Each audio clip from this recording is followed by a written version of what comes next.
हे मेरे युवक बंधु, तुम बलवान बनो, यही तुम्हारे लिए मेरा उपदेश है।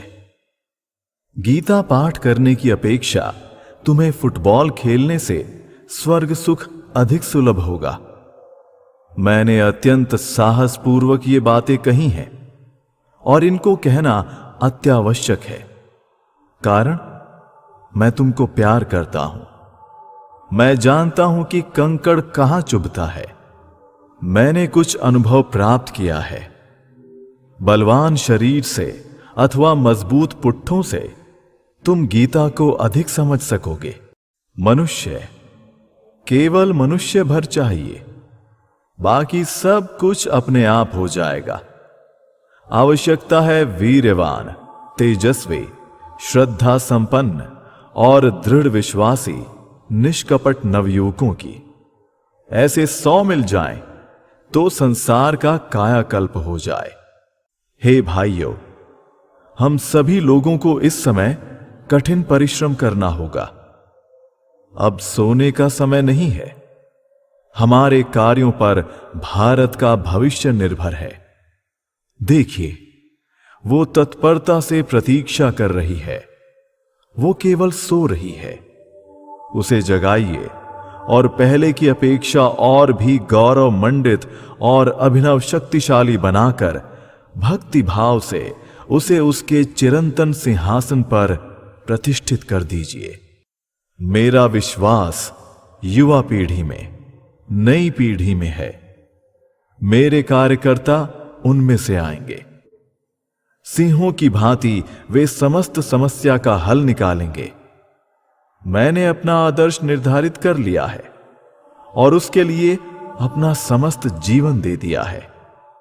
वे एक केंद्र से दूसरे केंद्र में उस समय तक फैलेंगे जब तक कि हम संपूर्ण भारत पर नहीं छा जाएंगे। यदि तुम्हें मुझ पर विश्वास है तो मैं कहूंगा कि तुम में से प्रत्येक का भविष्य उज्जवल है। अपने आप पर अगाध अटूट विश्वास रखो। वैसा ही विश्वास जैसा मैं बाल्यकाल में अपने ऊपर रखता था और जिसे मैं अब कार्यान्वित कर रहा हूं। तुम में से प्रत्येक अपने आप पर विश्वास रखो। ये विश्वास रखो कि प्रत्येक की आत्मा में अनंत शक्ति विद्यमान है। तभी तुम सारे भारतवर्ष को पुनरुज्जीवित कर सकोगे। चरित्रवान, बुद्धिमान, दूसरों के लिए सर्वस्व त्यागी तथा आज्ञाकारी युवकों पर ही मेरा भविष्य का कार्य निर्भर है। उन्हीं पर मुझे भरोसा है, जो मेरे भावों को जीवन में परिणत कर अपना और देश का कल्याण करने में जीवन दान कर सकेंगे। नहीं तो झुंड के झुंड कितने ही लड़के आ रहे हैं और आएंगे, पर उनके मुख का भाव तमोपूर्ण है। हृदय में उद्यम की आकांक्षा नहीं, शरीर में शक्ति नहीं और ना मन में साहस। उन्हें लेकर क्या काम होगा? मैं चाहता हूं कि मेरे सब बच्चे मैं जितना उन्नत बन सकता था उससे 100 गुना उन्नत बने। तुम लोगों में से प्रत्येक को महान शक्तिशाली बनना होगा। मैं कहता हूं अवश्य बनना होगा। आज्ञा पालन, ध्येय के प्रति अनुराग तथा ध्येय को कार्य रूप में परिणत करने के लिए सदा प्रस्तुत रहना, इन तीनों के रहने पर कोई भी तुम्हें अपने मार्ग से विचलित नहीं कर सकता। अब प्रश्न ये है कि काम करने वाले लोग कहां हैं? मद्रास के नवयुवकों, तुम्हारे ऊपर ही मेरी आशा है। क्या तुम अपनी जाति और राष्ट्र की पुकार सुनोगे? यदि तुम्हें मुझ पर विश्वास है तो मैं कहूंगा कि तुम में से प्रत्येक का भविष्य उज्जवल है। अपने आप पर अगाध अटूट विश्वास रखो। वैसा ही विश्वास जैसा मैं बाल्यकाल में अपने ऊपर रखता था और जिसे मैं अब कार्यान्वित कर रहा हूं। तुम में से प्रत्येक अपने आप पर विश्वास रखो। यह विश्वास रखो कि प्रत्येक की आत्मा में अनंत शक्ति विद्यमान है। तभी तुम सारे भारतवर्ष को पुनरुज्जीवित कर सकोगे। तुम संसार के सभी देवताओं के निकट रो चुके हो। क्या उससे क्लेश का अंत हुआ? भारत की जनता 6 करोड़ देवताओं के निकट रोती कलपती है और फिर भी कुत्तों की मौत मरती रहती है। ये देवता हैं कहां? जब तुम सफल हो चुकते हो तब ये देवता तुम्हारी सहायता करने आते हैं। अतः लाभ क्या है? अंत तक हिम्मत ना हारो। अंधविश्वासों के आगे ये घुटने टेकना, स्वयं अपने मन के हाथों अपने को बेच देना, मेरी आत्मा, तुम्हें शोभा नहीं देता। तुम असीम, अमर, अनादि हो। तुम असीम आत्मा हो। इस कारण दास होना तुम्हें शोभा नहीं देता। उठो, जागो। मैं फिर तुम्हें याद दिलाता हूं, कर्मण्येवाधिकारस्ते मां फलेषु कदाचन। तुम्हें कर्म का अधिकार है, फल का नहीं। चट्टान की तरह दृढ़ रहो। सत्य की हमेशा जय होती है।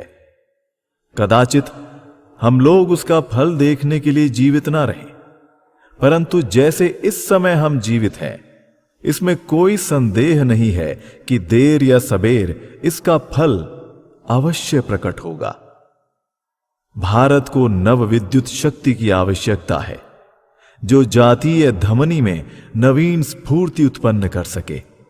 ये काम हमेशा धीरे धीरे हुआ है और होगा। निस्वार्थ भाव से काम करने में संतुष्ट रहो और अपने प्रति सदा सच्चे रहो। पूर्ण रूप से शुद्ध, दृढ़ और निष्कपट रहो। शेष सब कुछ ठीक हो जाएगा।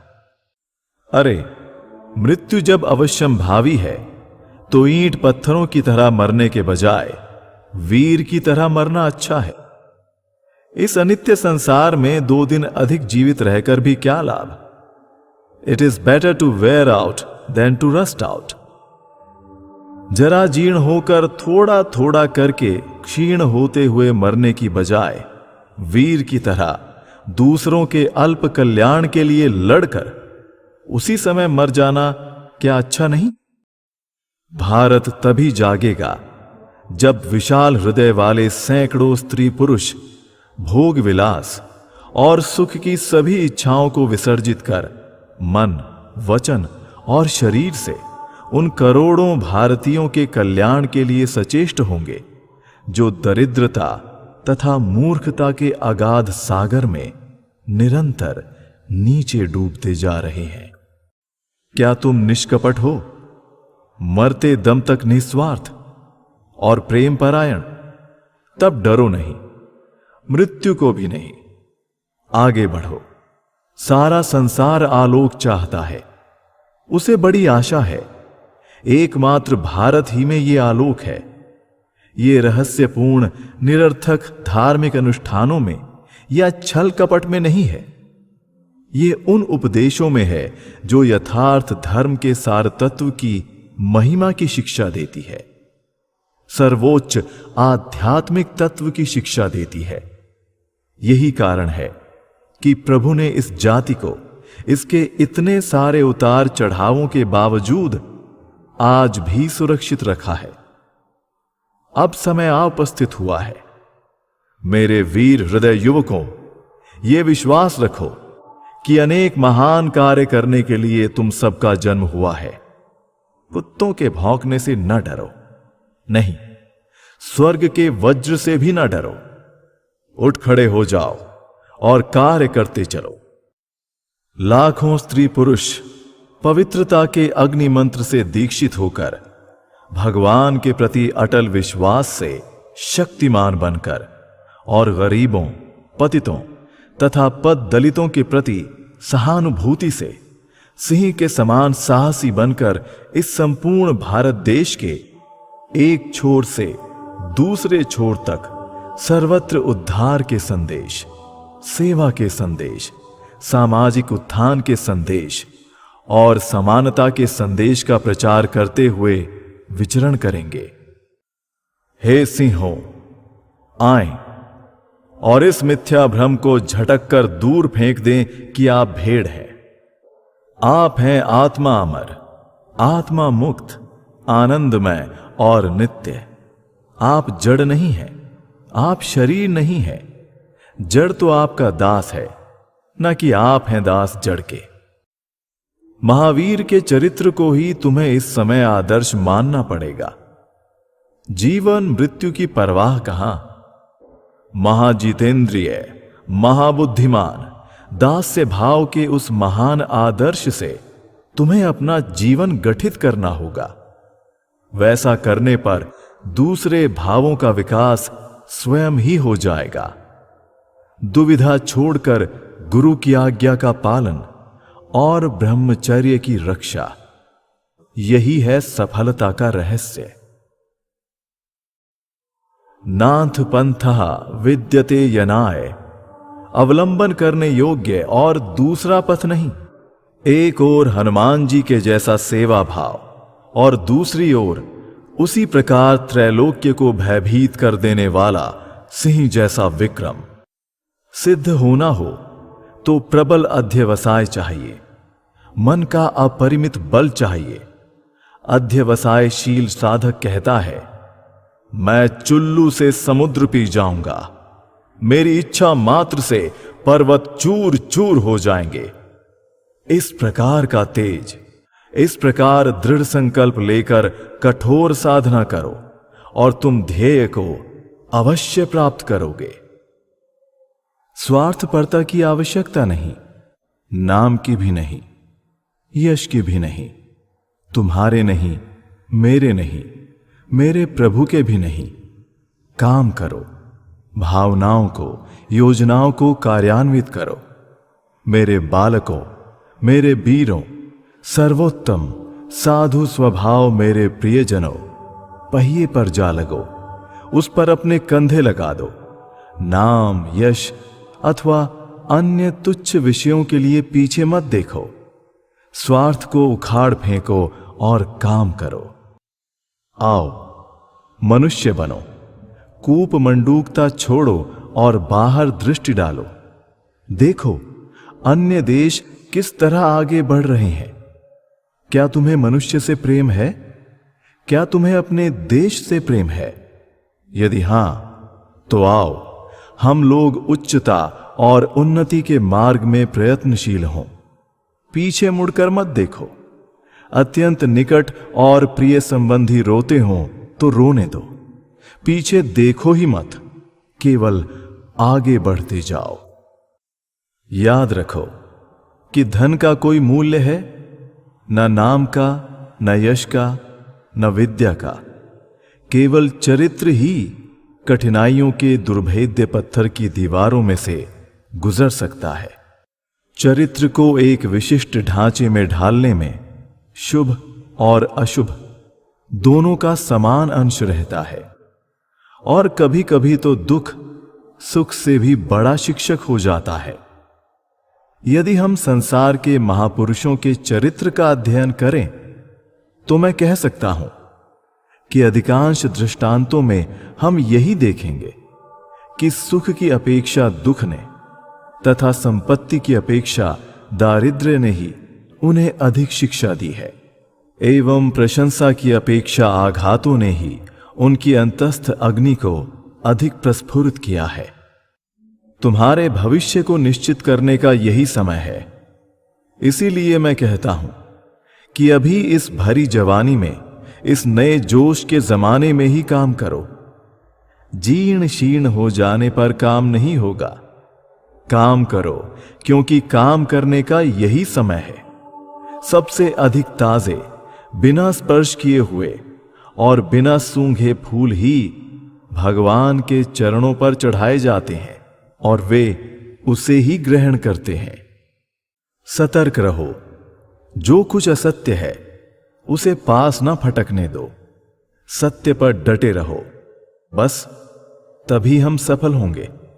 शायद थोड़ा अधिक समय लगे, पर सफल हम अवश्य होंगे। इस तरह काम करते जाओ कि मानो मैं कभी था ही नहीं। इस तरह काम करो कि मानो तुम में से हर एक के ऊपर सारा काम आ पड़ा है। भविष्य की 50 सदियां तुम्हारी ओर ताक रही हैं। भारत का भविष्य तुम पर ही निर्भर है। काम करते जाओ। अतः काम करो मेरे बालकों, काम करो। कार्य का कठिन भाग बहुत कुछ हल हो चुका है। अब ये प्रतिवर्ष धीरे धीरे स्वयं ही अग्रसर होता जाएगा। तुम लोग इतना सब कुछ कर चुके हो, यही सोचकर आनंद करो। यदि कभी मन में निराशा का भाव उदित हो तो उस समय यह विचार करो कि पिछले 1 वर्ष में कितना कार्य हुआ, किस तरह नगण्यता से निकलकर आज हम देख रहे हैं कि दुनिया भर की नजर हम लोगों पर टिकी हुई है। केवल भारत ही नहीं, बाहरी दुनिया भी हम लोगों से बड़े बड़े कामों की उम्मीदें रखती है। उठो, जागो। तुम्हारी मातृभूमि को इस महाबली की आवश्यकता है। इस कार्य की सिद्धि युवकों से ही हो सकेगी। युवा आशिष्ट, दृढ़िष्ठ, बलिष्ठ, मेधावी। मृत्यु पर्यंत काम करो, मैं तुम्हारे साथ हूं। और जब मैं न रहूंगा तब मेरी आत्मा तुम्हारे साथ काम करेगी। ये जीवन आता और जाता है। नाम, यश, भोग, ये सब थोड़े दिन के हैं। संसारी कीड़े की तरह मरने से अच्छा है, कहीं अधिक अच्छा है, कर्तव्य क्षेत्र में सत्य का उपदेश देते हुए मरना। आगे बढ़ो।